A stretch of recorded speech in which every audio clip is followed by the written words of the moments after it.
Thank you so much for joining us today.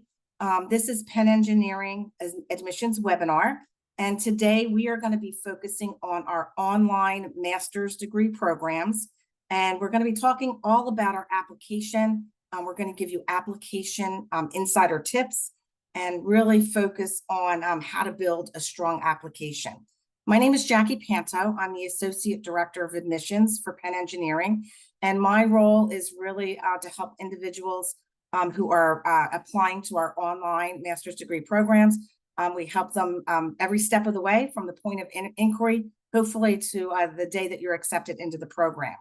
Also joining me today is Morgan Baggiano. Did I say that right, Morgan? I always butcher your name. Baggiano. I got it. Morgan Baggiano. You got it. She's going to be. Did I get it right? Yeah.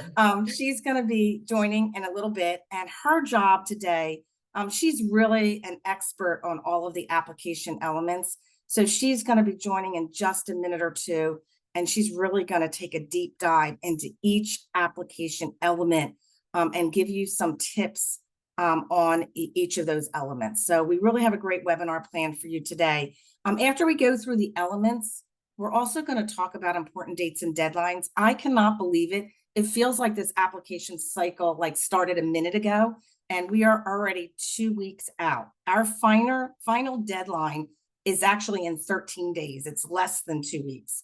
The deadline is October 20th. So you still have 13 days to finish up those applications, or there's some folks that actually put in their questions that they haven't started yet, and should they start their application. So we're going to talk a lot about that and timing and give you a good indication of the amount of time you need to put together a strong application. So we're really going to try to take a deep dive again into the elements and the schedule and what you have, kind of lay out what your next steps should be in the next 13 days.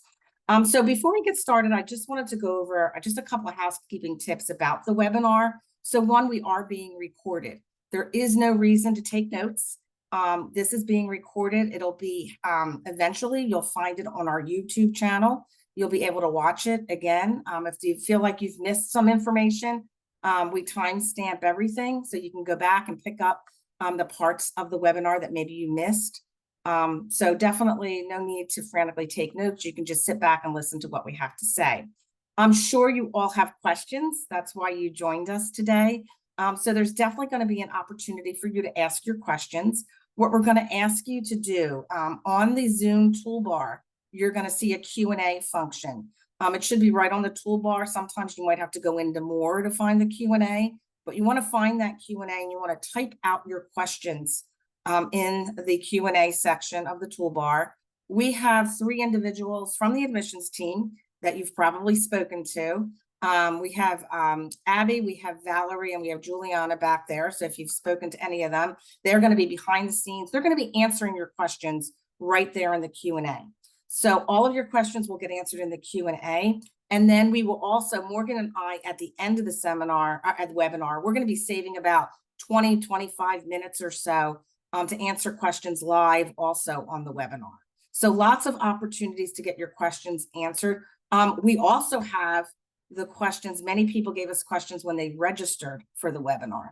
We have those questions as well. So we're going to do our best to make sure we answer all those questions within the next 45 minutes to an hour. That's our goal today. So before we dive into the application elements, I just want to spend a little bit of time just talking about our 3 programs and making sure you understand the differences with our 3 online programs. So our 3 online programs are our Masters of Computer and Information Technology program, which is our MCIT online program. Then we have our Masters of Science in Engineering and Data Science program, which is our MSEDS online program. And then last but not least is our newest online program, which is our Masters of Science in Engineering and Artificial Intelligence program, otherwise known as our MSEAI online program. So I'm going to start talking a little bit about the MCIT program. The MCIT program is the program that's designed for individuals that have either no computer science background whatsoever or very little. So these are individuals that maybe are not in the tech field right now and they want to break into the tech industry, or maybe there's folks that are in the tech industry or working in a technology role, but they're kind of self-taught. They don't really have the skill set that they feel that they need to move forward and to progress in that industry and in their role. So they look to the MCIT program to get those formal skills, to get that formal education, because maybe they were self-taught a little bit. So this is really, again, for individuals who do not have that background in computer science or very little background in computer science. It is for a one-of-a-kind program that was developed 6 years ago. It was our first online program. And again, tailored for our non-computer science major. So you do not need, you can have any bachelor's degree major, anything at all. It could be teaching, it could be economics, it could be architecture, nursing, you name it. But all majors are welcome to apply to the MCIT program. What's important is your desire and what your goals are. That's what's important about, and of course, everything else that goes with it, academic background, and we're going to talk all about that when we get to the application. Also important to know that the same knowledge that's conferred in the MCIT program, it's the same knowledge that's conferred in a traditional computer science master's degree program. So for example, individuals who don't have, say, a bachelor's degree in computer science, they can't apply for a traditional master's degree in computer science, an MSCS program, because they don't have any background in computer science. You can apply to the MCIT program. Once you finish our core courses in the MCIT program, you will have the same knowledge conferred, or the same knowledge as somebody that's in a traditional master's in a CS program when they finish their core courses. So it's all comparable, and that's important to understand. Like we mentioned, the program is designed for any major. However, it is really, really important to show proof of quantitative ability. So your math skills are extremely important, and Morgan's going to talk a little bit about that when we dive into the application. So proof of quantitative ability is absolutely necessary on the application. The program consists of 6 core courses and four elective courses. And it also, all of our courses are 10 courses long. Okay, the next program I wanted to talk about is our MSc-DS online program. So that's our Master's of Science in Engineering and Data Science program. This program is definitely designed for individuals that do have a computer science background. You would need either a minor in computer science, meaning you understand those core courses in computer science. So if you have at least 4 core courses in computer science, then this program would be a good fit for you. And of course, you're obviously having an interest in data science. Or individuals that have a full bachelor's degree, they have a degree in computer science, would also be eligible for this program. So you do need a basic core knowledge, those 4 core courses in computer science, to be eligible to apply to this program. And again, this is for individuals who have that computer science background, but really want to take a deeper dive into the area of data science.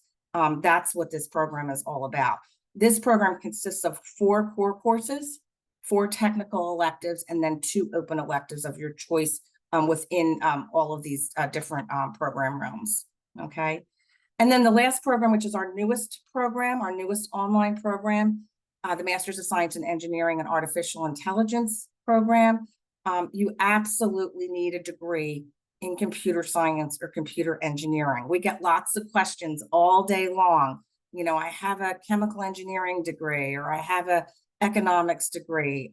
Do I qualify for the MSEAI online program? You must have a computer science or a computer engineering degree, or a degree that's comparable. Okay, that's really important. And what we mean basically by comparable is you have the same courses, you've taken the same courses that are in a traditional CS or CE program. You've covered the majority of those courses that are covered in those programs. So it's really important to understand that you really need that background, full background in computer science to be eligible and to get through this program successfully. Our MSEAI online program was the first program of any Ivy League institution. We are just right now in our 2nd cohort. So the program, if you're applying for spring 26, That'll be our third cohort, I believe. Things happen so quickly around here, it's crazy. Excuse me. And again, the curriculum consists of 10 courses. It's 7 core courses, 2 technical electives, and then 1 free open elective. So that's a really quick overview of our 3 programs. And I think now we're going to go dive into the application, if I remember correctly. So we will go ahead and do that. And I am going to turn the presentation over to Morgan, and Morgan will go through each of the elements with you now. Great. Thank you so much, Jackie. All right. And a quick note on our application. Yes, it is due October 20th. Our application goes for all programs. So you will target a program of interest, but keep in mind that all applications can be considered for all programs. So as we walk through each piece, just a quick note for y'all. So let's talk about first our resume. So a resume is a required component of your application, and we're looking for typically like a 1 to 2 page resume, but we accept up to 5 pages. And we're going to talk a little bit about why. So we're looking for the traditional information you're going to find in a job application resume, like your job skills, what have you done in each of your positions, the time length and the depth of that experience, the breadth of that experience, really giving us a picture of your work history, experience, demonstrated leadership, anything within those roles that might constitute leadership, anything like that, of course. But an example of something we also see on top of these traditional components of your resume, experiences with online learning. So there's a lot of things that you might have relevant to the application that don't necessarily have a place to upload your certificates, upload your MOOC completion, all of that good stuff. And the resume is where we will typically see applicants utilize lists, additional sections, however they would like to format it to really provide us as much relevant information as possible. So things like computer science coursework, quantitative coursework, certificates earned, whether those are professional, online, within your field, off the side projects you've done, all of that we would see you typically add to your resume. And again, online learning is something we definitely see folks highlight because again, it just goes along with being successful in a quick-paced online program. So one quick note about quantitative coursework, just to give you a very concrete example, is if you have some math coursework, some really in-depth math coursework by chance, and they have very generic titles, something like Institutional Math 1, Institutional Math 2, we've even seen folks put those into the resume and kind of suss out what those are for us, if that's actually Calculus 1, 2, and 3, or discrete math, things like that. So that's an example of where you can be a little bit more expansive on the resume to include anything that might be relevant to your interest, experience with technical abilities, online learning, and just anything in addition to your traditional job experience thus far. So most important is really including everything that could possibly be relevant. That's really like our #1 tip on the resume. So let's see, what is our next important component? Our personal statement. So personal statement, little bit of a different thing here than you might expect on like when you're going through your undergraduate college applications. You're really writing essays in a super narrative format, giving personal anecdotes. You might expect a lot of flowery language to be helpful. That's not really what we're looking for in this application. We're looking for some concrete answers to a list of very specific questions. They are right here, and they are, of course, in your application for you to fill out. We do see folks even doing a QA format, but more commonly, we're still seeing like a traditional narrative format guided by these questions. And these questions are still in a way for us to learn about you. So we still want to know about you and things that might have led you to want to join the program, things that you might get out of it. All of those things are, of course, personal to you, and personal anecdotes may be relevant here. But really what's important is answering each question to the best of your ability, really putting time into it. You'll see one right there that, how are you going to make time for this? That's a really important question that we want you to think about. We have a lot of folks who are working full time.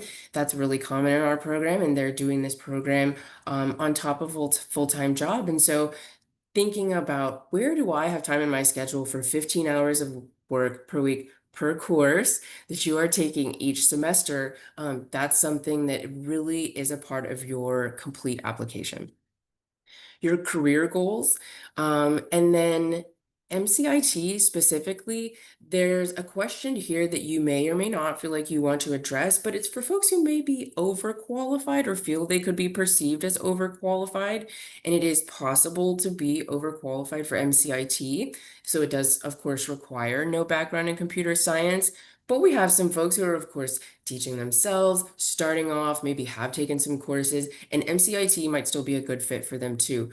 But if you could kind of breeze past more than a couple of those core courses in MCIT, that's where you might be skirting that line of overqualified. And so if at any point you feel like that could apply to you, you would just incorporate that into your personal statement. Why MCIT specifically, regardless of your technical background, why that is specifically the best fit for you. Um, and really coming down to answering every single question. It is a common error for applicants to submit maybe a generic essay or something that just really kind of glosses over some of the more important questions here. So that is our biggest tip here, really spending time in your personal statement. We have this general guide here, about 1,000 to 1,500 words. That's typically going to be sufficient to answer what we're looking for. So answering every question, that's going to be the most critical component of the personal statement. Okay, so let's see. Our next application component is going to be our transcripts. So a few important things about transcripts. One, we do need them all, but we will accept unofficial transcripts during the application cycle. So ideally, there is no financial requirement, financial commitment in terms of gathering your transcripts for us. Unofficial, they can be uploaded from you yourself. There's a few things that we need them to be though. First, we do need them to be in a PDF format in English, and they do need to include everything you've taken, all of your courses, all of the grades. A diploma, for example, would not be what we're looking for. We're looking for the full transcript of your academic record. And so some key things for international applicants. Again, they can be unofficial and they can be self-submitted so that you're not going through the cost for the application of a formal evaluation. But if you are going to submit those, they do need to make sure they're translated into English if applicable. And grading scales. Grading scales are really important and may be different in a lot of different countries. Even in Canadian schools, we do see varying grade scales. And so we really need a way for us to assess what does that grade mean in the context of your program. So those are some key things if you're submitting your own international transcripts. So if you are admitted, though, something to know is we do need that formal evaluation at that time. So some applicants will go into the application cycle knowing that and make a decision on if they're going to go ahead and pursue the cost of the formal evaluation for the application or not, based on that information. So just something to know ahead of time. There are a number of different NACES providers, partners that can provide that formal evaluation transcript process. But it definitely does take some time, and that's applicable to gathering all transcripts. Even if you're gathering them yourself, give yourself time because we need all of them. So it's not uncommon for us to get a transcript and then we see a whole year of transfer credit from a different institution. We actually do need that transcript 9 times out of 10 as well. So we would ideally have that time to reach out to you, but it's really preferable to do it early. Make sure you're submitting everything in full. And think about in advance if an international evaluation is going to be something that would be helpful for you on the front end. So, number one tip, everything needs to be submitted, all possible transcripts and academic work. All right. So let's talk about the next one. Letters of recommendation. Letters of recommendation, as I've said with each piece, it's really, really important. You'll notice a trend here. We have a very holistic application. So let's talk about letters of recommendation and why they are important. We need at least 2, but we will accept 3 letters of recommendation. If you have time and the ability, recommend trying for 3, just in case one of those doesn't come in by the deadline, because it is really important to have them in by the deadline, as it is with every application component. The letters of recommendation, that's a common question we get. Even those need to be in by the deadline. So who do we want to see letters of recommendation from? Well, first we want to see letters of recommendation from people who know you well, but they should not be your friends and family. And they really shouldn't be peers in the professional or academic environments either. We're really looking for people above you on the chain of command. So for professional recommendations, that would be someone like a supervisor, a manager. If it's not your direct supervisor, which we understand that's not always available or an ideal option for you, a parallel supervisor, um, folks who you've been accountable to. We like to give an example for people who might be self-employed. A client would be an example of someone who you would be accountable to, who would be professional above you on the chain of command in that situation. But again, not looking for direct peers. And we don't have a preference for academic versus professional. Many applicants will only really have access to one or the other. If you are coming from sooner out of college, you may be looking at purely academic references from faculty that know you well. That's great. For folks who are farther removed from their college time, a set of professional references is definitely going to be the most common. And so that's important to think about people who are above you on the chain of command, who know you well. So we're not necessarily looking for the CEO if they don't know you very well. Just again, not direct peers. So formatting, we do require them to be in English, and an official letterhead is always preferred when possible. There's a handful of organizations that do have some security requirements, so don't stress about that, but please always reach out to us if you have any questions about that.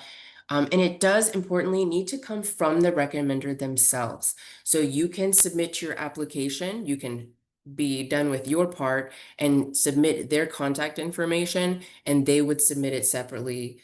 So you do not have to wait to submit your application while you're waiting for your letters of recommendation to come in. You'll put their information in, they'll get an individual email, and they'll submit it to our link. But again, it does have to be in by the deadline. So here's, in summary, the most important thing to know.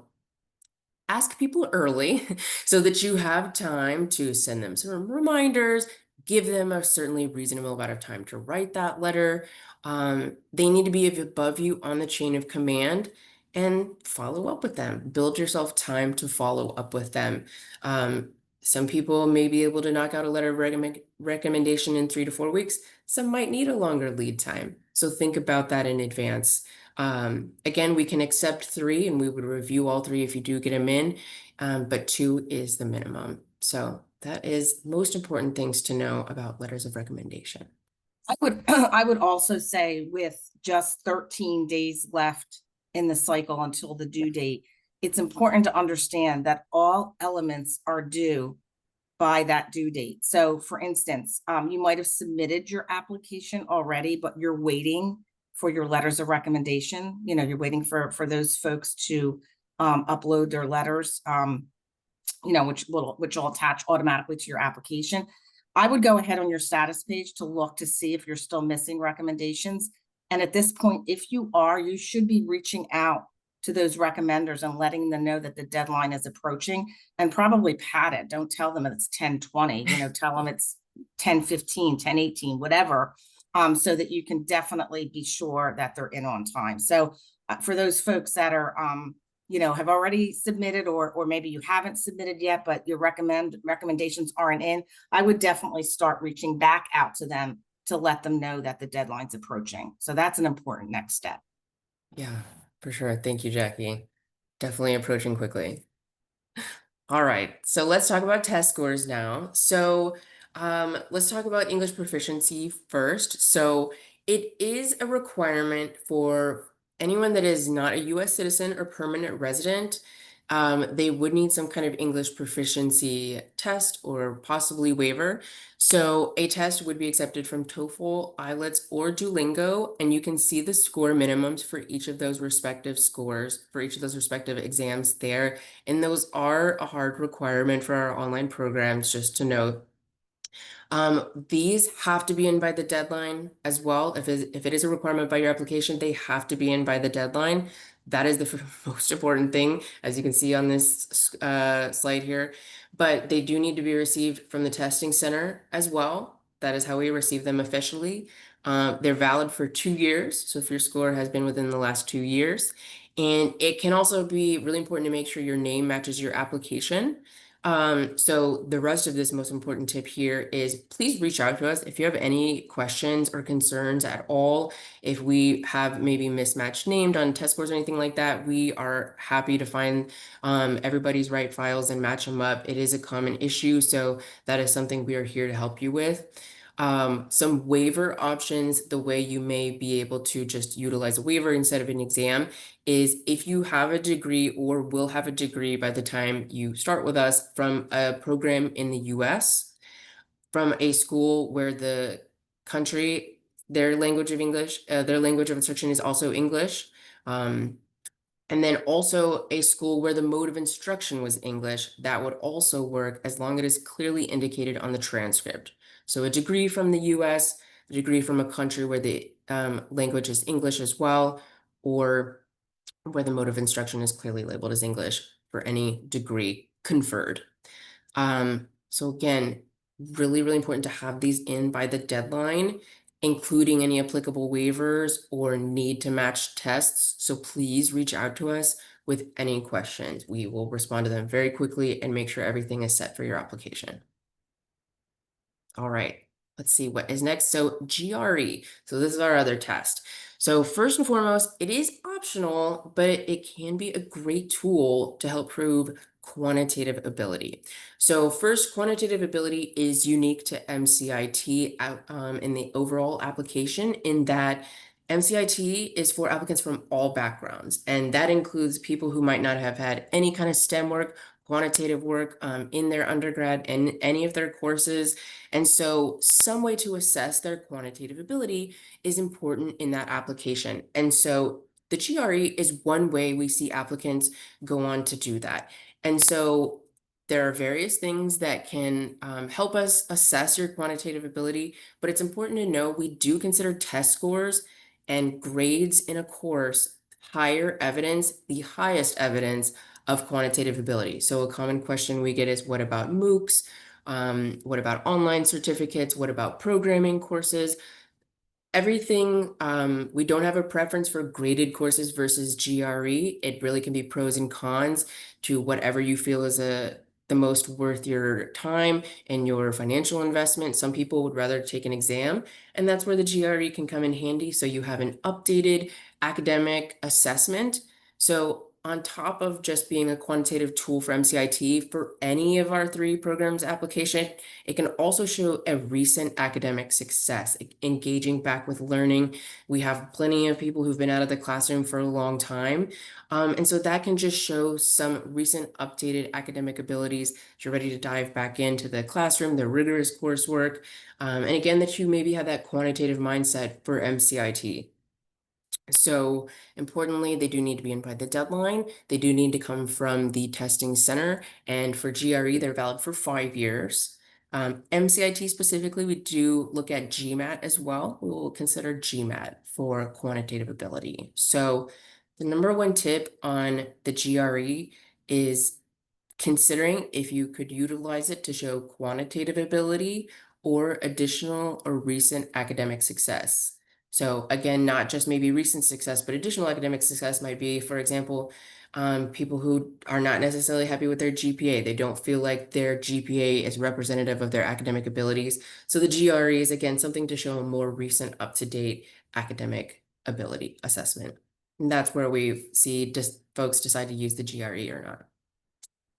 Okay. All right. So that is going to be each component of the application, but we of course get a lot of questions about costs and logistics and all of that. So let's go ahead and cover it.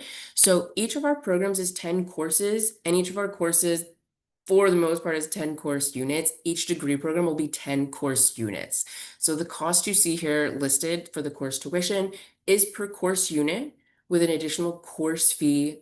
So you would multiply that by 10 over the time of your degree. You pay for the courses you are taking each semester. So if you're taking 1 course at a time or 2 courses at a time, you're paying within that semester for the courses you're taking. They may be subject to change. There is no grandfathering of tuition. So another question we get often. And then of course, paying for it. So we do have a lot of different suggestions just for people to consider funding sources. We do see federal financial aid, so FAFSA is, of course, available for online programs. There are also some things like teaching assistants and peer coaching opportunities that do possibly offset tuition or provide a paid student employment position, few different options there. So that's one thing to keep in mind long term. It's also a really great way to get involved with your community. And then there's payment plans available within each semester. So if you're taking one course at a time, you have the entire fall or the entire spring or the entire summer to pay that one course if you'd like to utilize payment plans as well. And then lastly, taking one course at a time, as I've mentioned a few times, that is one way a lot of students will decide to do it for financial reasons as well, and it allows them to really spread out that cost. So you do get 5 years to completion. You are not required to utilize summers, and so that would be one course every fall and spring. So those are some of our really important components of tuition and financial aid. All right, so lastly, we are going to talk about the application, just overall important summary, key things to know. So the full application requirements include your resume, your personal statement, unofficial, but every single transcript, a $90 application fee, 2 letters of recommendation, which within the application, you'll be submitting their contact information, the GRE, if you are taking it, or the GMAT, if you are taking that, and then, if applicable, English proficiency exams, test scores, or waivers.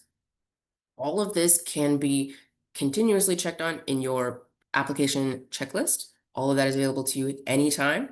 And if you have any questions about anything you see in there, please reach out. October 20th, yes, 13 days. Great time to check in with those letters of recommendation. Really common to be having everything complete and waiting for that requirement right now. So a really good time to start reaching out. You will get your decisions on November 14th for everyone who has a completed application on October 20th.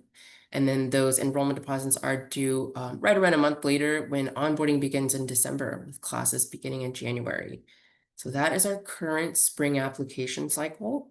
And then the fall 26 cycle will begin in December. So yeah, let's see. I think now we are going to go ahead and dive into some questions, if I am not mistaken. Yeah. All Awesome. right. Excellent. Okay. We have a lot of great questions.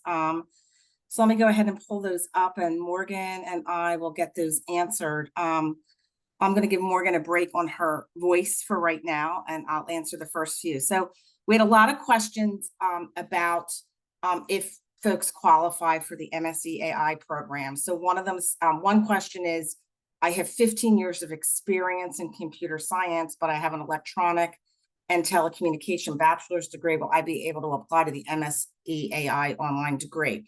So the thing that you have to think about is that the degree does require, in order to apply to MSc AI, it really does require individuals to have at least a bachelor's degree in computer science or computer engineering.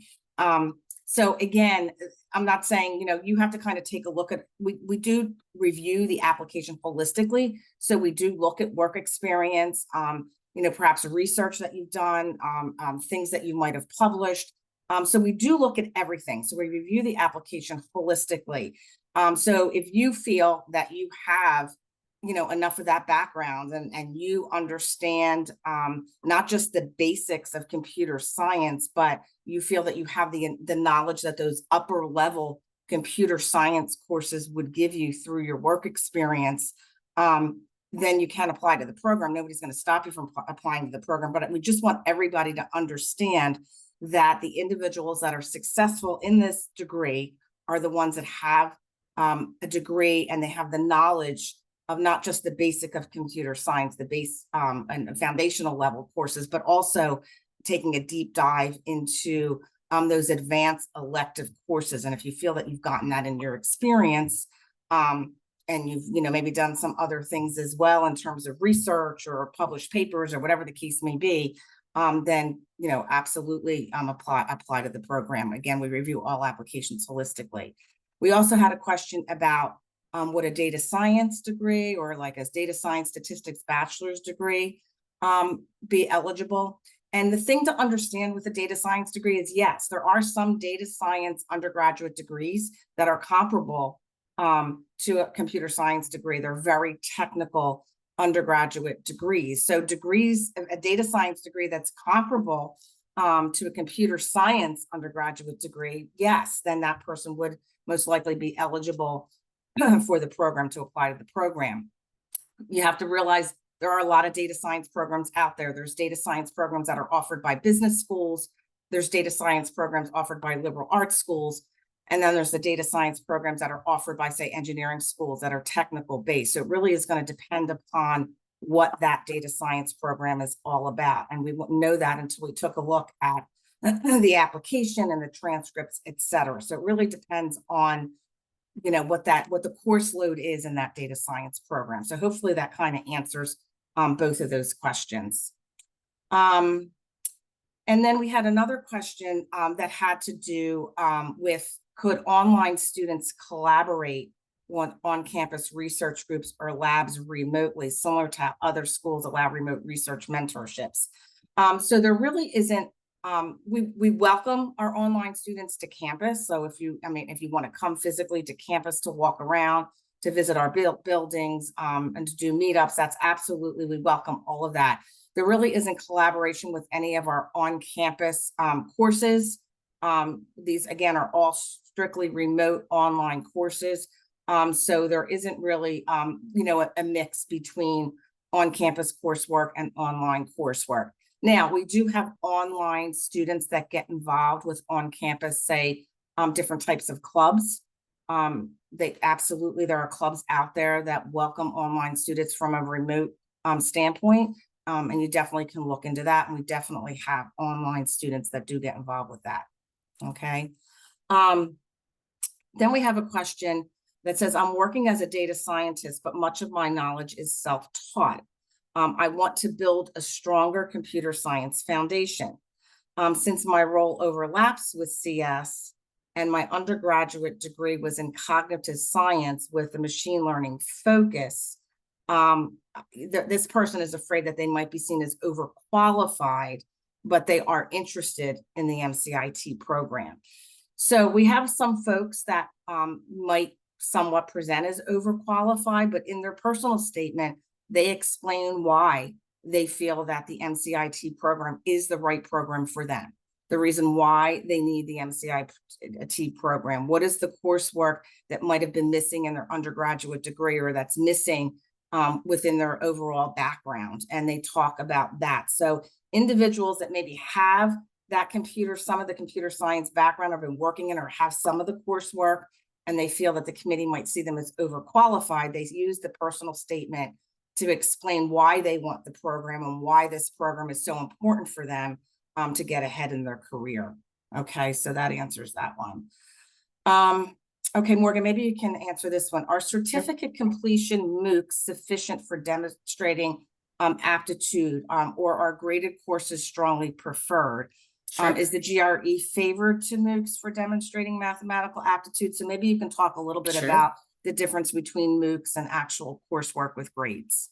Yeah. Okay. So a couple key things. One is we don't have a lot of very key preferences, but there is something we are very transparent about for quantitative ability, test scores, and graded courses. We do consider highest evidence. So we will consider that a higher evidence over a non-graded course, an online course, anything that is really not giving us a way to assess how you performed in that.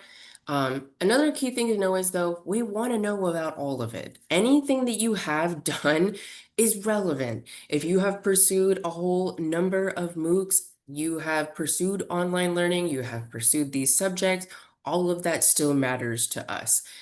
So is it sufficient? That's really tough for us to say because it is so independent and it can be very holistic. There are some folks who will have, college algebra or a pre-calculus from their undergrad with a grade they're happy with, and that could be enough coupled with everything else to be a good fit. There may be people who have those courses, but they're not necessarily happy with the way that their grades were representative of their abilities now. That might be where a specific new grade or a new score could help add one more strength to the application. So all of it matters. I have seen faculty talk about, though, in terms of programming versus math courses, they can teach you to program. They don't need you to know how to program coming in, but they need to know that you can really hit the ground running in a rigorous quantitative field.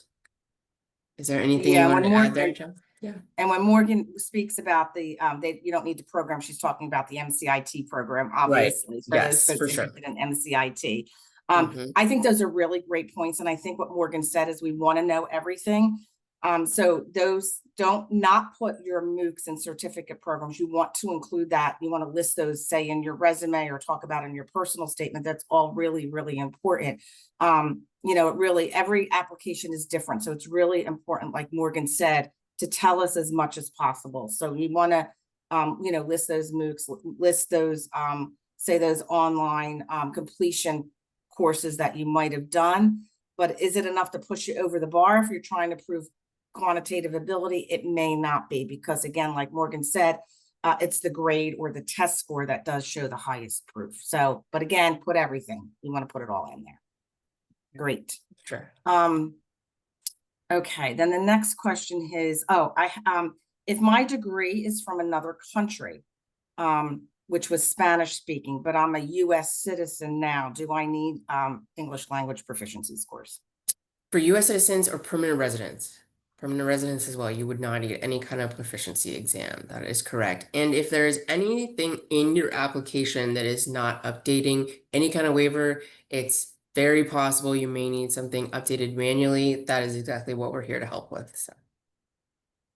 Excellent.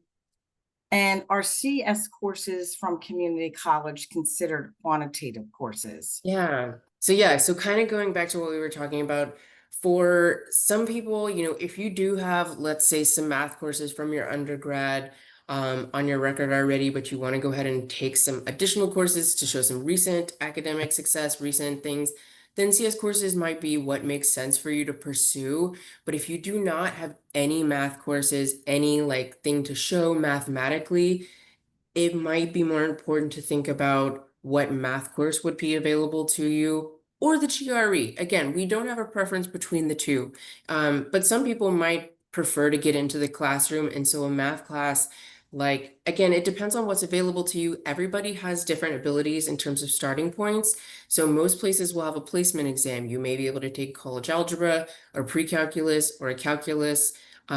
We see applicants with a broad range of things in that area. Um, but it kind of depends if you have some math courses that are generically titled and you'd like to spell those out more specifically what they are, I think that that's helpful too. Um, but yeah, taking a programming class is not necessarily the same as showing you'd be able to dive into a discrete math curriculum, a theory course, a logic curriculum. That kind of goes along with the programming in the curriculum. Yeah, for sure. Good answers. Then we have a question about the difference between online and in-person degrees. It says, what is the difference between MSEAI online and the in-person degrees? Is there any difference in the final transcripts and curriculum? I'll take this one and give you a break, Morgan.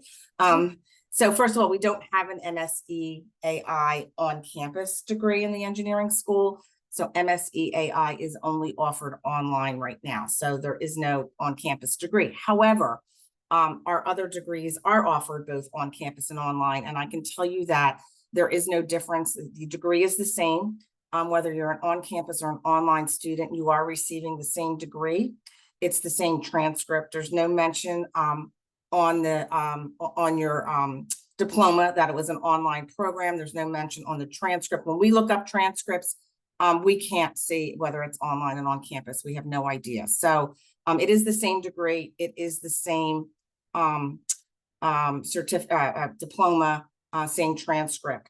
And, we didn't talk about this in the beginning, but, the online program is taught by the same exact faculty, our world-renowned faculty that teach in the on-campus program, teach in the online program. So you will have office hours with those faculty if you choose to, but they have designed this program along with our course designing team, with our production team. They have designed all of their courses to fit the needs of our online students. So you are learning from our world-renowned Ivy League faculty, the same as our on-campus students as well. So there really is no difference. It's just the mode of delivery that's different. Okay. Other questions. Let's see if we have any more here, and then I'm going to turn to some that were given to us when folks registered. Oh, this is a good one, Morgan. The website states how much per credit per course unit, but it doesn't talk about how many total credits or course units there are. So can you explain a little bit about that? Yes, so each program requires 10 courses, and nearly all of our courses are one course unit. There are a couple courses that are half units, but you would still take 10 total units for your degree. So that will be your cost, the cost of one course unit times 10 over the course of your degree. Yeah, you definitely need at least 10 course units to graduate. So if you take a half credit course, okay, there's individuals that might take 2 half credit courses that would count for 1 full course unit, of course, but there's some individuals that might graduate with 10 and a half course units because they've had the desire to take only 1 half unit course, and you can't graduate with 9 and a half, so they wind up with 10 and a half. It just depends on the courses. And remember, you're going to have an academic, all admitted students have an academic advisor that guide them entirely through this program. Nobody, I mean, you're helped every step of the way, the same way that we help our applicants through the application process. Once you're admitted to the program, you're going to deal with our student experience team, and they're going to help you every step of the way to graduation. So they'll help you out with all of that as well. There also is a question about pace of the program. I think the website talks about the minimum is about 16 months, and we do give 5 full years to complete the program. So we do have a question here. It says, can I move faster than 16 months? And Sure. it's kind of hard, right, Morgan? Yeah, so 16 months really is about the fastest you can do it. So the courses are not self-paced in the regard that you can start and complete them at any time. But during the semesters, your coursework will be available on demand. So we still operate in the semesters that Penn on campus does, fall, spring, and summer. So you can choose to take courses in the summer or not. But those will be a little bit accelerated, maybe about 3 weeks shorter, somewhere around there, than fall or spring. But regardless, when you're enrolling in a class, there is still a professor attached to it, and that professor is guiding the pace of the course, and they're setting some kind of deadlines. Maybe they'll have a module due every 1 week, every 10 days, 2 modules every 2 weeks, something to that degree. And the work will be available to you on demand. So when you log on and do the videos and your assignments, that's up to you. But there still will be a live pace to the course. There will be teaching assistants who are doing teaching us like live sessions that are optional and recorded as well, but you can get optional live support in real time with the subjects that are being covered in the course. So course-wise, not self-paced in that regard. So 3 courses is basically full-time. 1 to 2 is like the most common course load, just depending on what folks have time for. But let's say you're doing full-time at 3, 3, and 3. It's a really quick summer, and then applying for a quick semester of 4 at the end is kind of that maximum time frame. So that would just be working very carefully with those advisors that Jackie mentioned to make sure you're taking the right combination of 3 and 4 and that you have time to fit all of those in. But that's where that time frame is kind of calculated from. Yeah, for sure. And I think the really important thing is this isn't one of those online programs where you're thrown everything on day one and they say, okay, as long as you have everything in the last day of the semester, you're good to go. Doesn't work that way. This is a very, even though it's flexible and it is self-paced, there is structure within each of the courses. So you're following a syllabus. The module is opened up at a time. You have maybe 2 weeks or weeks to finish all that work in the module. So it's self-paced within those chunks of time frame, but things are due at certain times, and there is structure within it. It's not just everything's thrown at you and you can decide when to do everything within the semester. So there is some structure to the program as well. And there's checkpoints. You're going to have quizzes along the way. a midterm along the way. I mean, we want our students to be successful. So our professors make sure that there's checkpoints along the way as well. Okay. Okay, let's see other questions that we've had here. Okay, this is a good one about timing. So maybe we can try to help this person out. It's kind of hard to tell without knowing much about them, but they said, I just heard about this program a few days ago. I want to apply for the program, but the application is due by 10/20 for the January 26th start. Do you think it's worth it to start the process and get the application in, or should I wait until the next round and get the application in by March? What are your thoughts on that? So I know that's a little bit difficult, but let's see what we can come up with for this person. Yeah, absolutely. So I think it definitely depends on how much time you personally have to work on a quality personal statement and resume, first of all. But letters of recommendation are definitely that logistical sticking point. So if you already have people in mind who are know that you've been on maybe researching different programs and maybe on the hunt for a letter, I have had somebody who put in an application on Friday and they had their letters in by a Monday, and they said they could do it and they did it. So it's really up to those points of contact and what their timing is looking like. To minimum, that'd be the very first thing to find out is that possible? And while you're waiting on those answers, maybe you start working on that personal statement and resume for sure. Transcripts can also take a little bit. Test scores could take a little bit. It's not instant. So depends on how much time do you have to really knock those things out early, in case they do take a little bit of processing time. So For anything you might want sure. to add there, Jackie? Yeah, I was just going to say, if you feel that you need a GRE, somebody that needs a Yeah, GRE to prove quantitative ability, you're probably out of time. I don't think you could get the test in and get the scores to us in time because we need official scores.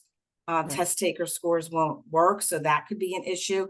But if you don't need all that, if your transcripts speak for themselves, and they're, let's say, domestic transcripts or transcripts that you can get easily, because again, you only need, if you have a copy of your transcript, they're unofficial, you need a PDF copy, so no big deal. So as long as you have that, that's great. So if your transcripts kind of speak for themselves and you don't need a GRE and you know your recommenders and they're going to work quickly, then yeah, you probably 13 days is probably great.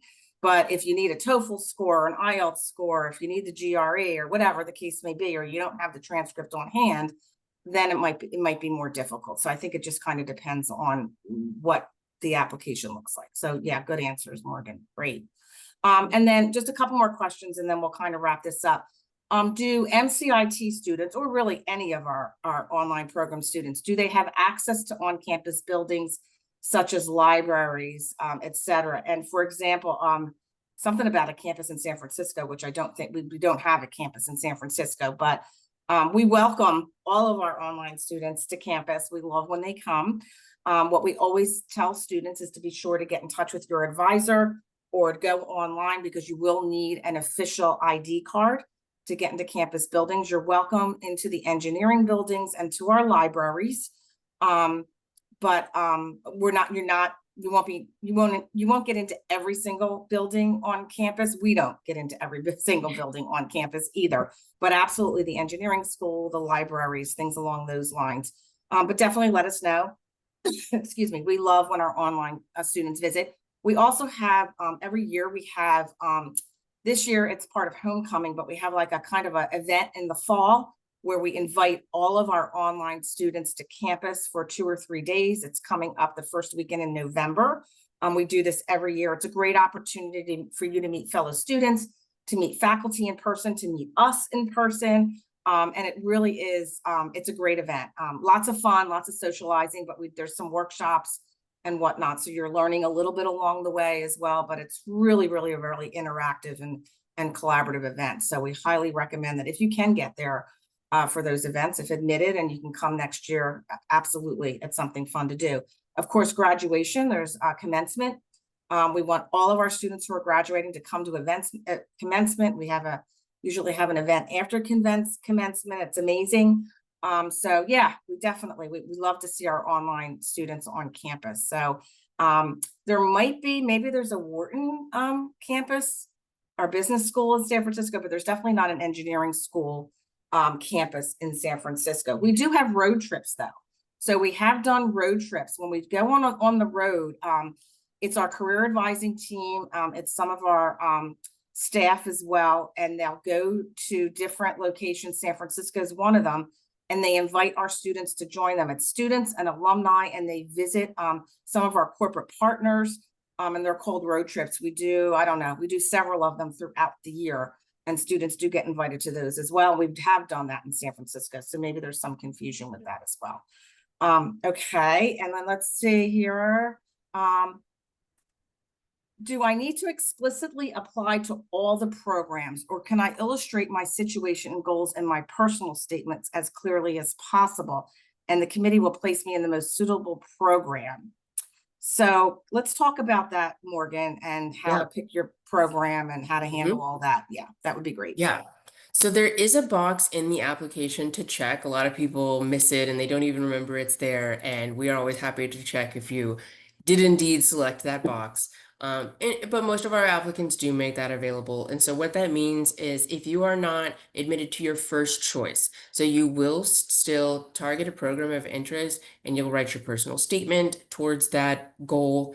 And if you're not admitted to your first choice, you would then be reviewed for the other additional options. So that might mean that you are perceived as overqualified for MCIT and you could be offered the data science program, or maybe your qualifications didn't quite meet the data science requirements, and so you're offered MCIT instead. It goes both ways.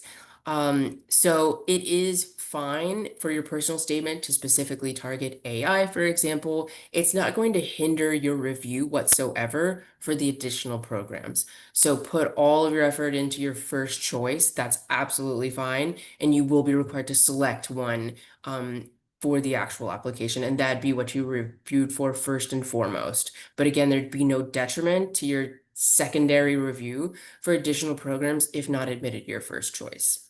Yeah, if you check no, that you don't want to be considered for other programs, and you say you apply to AI, but the committee feels you don't qualify for AI, and you check off no, then that's the end of that. We don't review you for the other programs. So, and vice versa. So you know, if you want to be considered for other programs, you need to make sure you're checking off yes, that's for sure.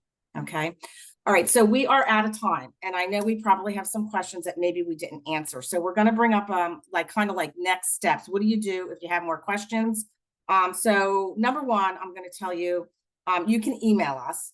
The email is at the bottom of the screen there. I'm sure you have been in touch with us, but definitely email us. If you had a question today and we did not get to it, email us that question. We will gladly answer that question. I saw some questions about if you have access to different labs or whatnot, or buildings. If there's something specific, email us and we'll find out for you, or we'll give you the answer.